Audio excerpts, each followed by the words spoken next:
दोस्तों, screaming now 2.0 इस YouTube channel पे आप सभी का स्वागत है।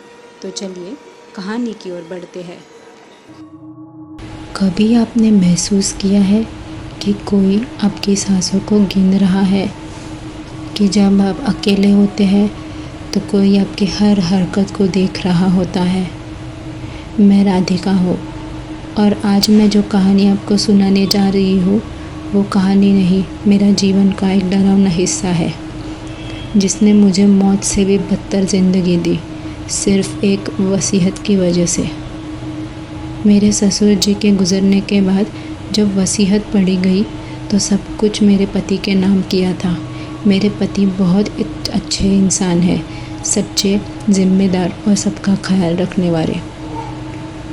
वो अपने पापा के बेहद करीब थे और हमेशा कहते थे कि पापा ने जो बनाया है वो सबका है। लेकिन उनके भाई, मेरे देवर, वो बाहर से मीठे लेकिन अंदर से चालाक और लालची थे।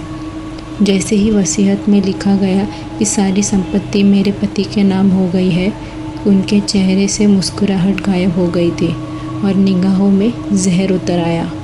तभी मुझे पहली बार एहसास हुआ कि ये घर अब घर नहीं रहेगा। घर की दीवारें चुप थी, लेकिन लोगों की निगाहों में आग उगल रही थी। मेरे देवर के चेहरों पर से मुस्कान की जगह अब नफ़रत का अक्स था। कुछ ही दिनों में अजीब चीज़ें होने लगी। हमारे कमरे की लाइट अपने आप जलने बुझने लगी।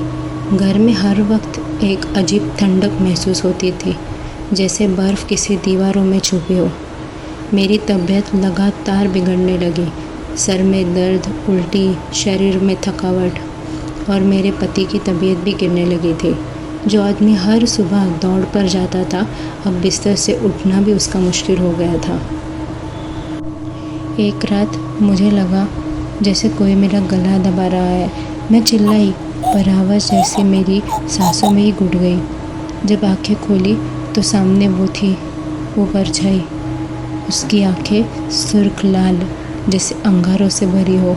उसका चेहरा अध जला, मुंह से धुआं निकल रहा था, बिखरे हुए बाल और उसमें सांपों जैसी कुछ चीज़ें लटक रही थी।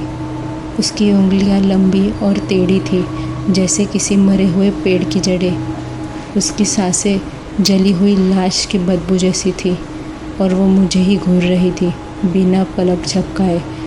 जब वो परछाई मेरी छाती पे बैठी थी, उसके चेहरे पर एक अजीब मुस्कान फैली हुई थी। मेरा शरीर सुन्न हो गया था, जैसे खून ही जम गया हो। सांस लेना मुश्किल था और दिल अंदर से फटा जा रहा था। मैं कुछ भी बोल नहीं पा रही थी, बस उसकी आंखों में खुद को डूबता देख रही थी। जैसे ही रात होती थी, मुझे डर सा लगने लगता था। अगली रात मुझे सपना आया, वही औरत जलती हुई। मैं तुझे मिटा दूंगी, अब तो नहीं बचेगी। जब मैं उठी तो बिस्तर पसीने से भीगा हुआ था। ठंड में भी पसीना बह रहा था और मेरी कलाई पर जलने का निशान था, जैसे किसी ने पकड़ा हो ज़बरदस्ती से। मेरी हालत दिन ब दिन बदतर होती जा रही थी। मेरी नौकरानी गीता, जो गांव से ही थी, उसने एक दिन डरते डरते बताया, दीदी कुछ तो गड़बड़ है। मैं एक बार रसोई में झाड़ू लगा रही थी तो देखा छोटे भैया किसी साधु से वीडियो कॉल कर रहे थे और कह रहे थे उस औरत को जल्दी से निपटाओ, वसीयत हाथ से निकलती जा रही है। गीता ने तांत्रिक को पहचाना था। वो उसके ही गांव का एक करणी बाबा था, जो आत्माओं को बांधकर लोगों पर छोड़ देता था। मेरी रूह कांप गई। मेरे अपने ही मुझे मारना चाहते थे। अब वो परछाई रोज़ आने लगी थी। कभी रात में मेरे कानों में सांसें लेती तो कभी मेरे बाल खींचती। बाथरूम में जब भी मैं आईना देखती थी तो उसमें मैं नहीं, वही औरत खड़ी होती थी, मुस्कुराती हुई, और फिर धीरे धीरे खून टपकता और मैं डर के मारे भाग जाती थी। और वो हर कोने में होती थी। मेरी हालत ये थी कि दिन में भी मैं कमरे की लाइट जलाकर रहती थी। नींद तो उड़ ही चुकी थी, भूख भी नहीं लगती थी और मैं सोचती क्या मर जाना इससे आसान होगा। मैंने मेरे पति से बात की और उनको समझाया कि ये कोई मामूली बीमारी नहीं है, बल्कि जानलेवा करनी की गई है हम पे। हमने एक विद्वान तांत्रिक को बुलाया। उसने पूरे घर का निरीक्षण किया और कहा करनी की जड़ इस घर में ही है, जब तक उसे नहीं हटाओगे आत्मा नहीं जाएगी। हमने पूरे घर की तलाशी ली, हर अलमारी, हर छत, लेकिन कुछ भी नहीं मिला।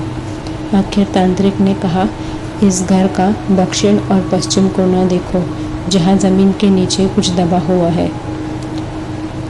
जब खुदाई शुरू की गई, वहाँ से निकली एक लाल कपड़े में बंदी गुड़िया, जिसमें मेरे बाल थे, मेरी शादी की तस्वीर, उसका टुकड़ा और काले धागे में बंधा एक पर्चा।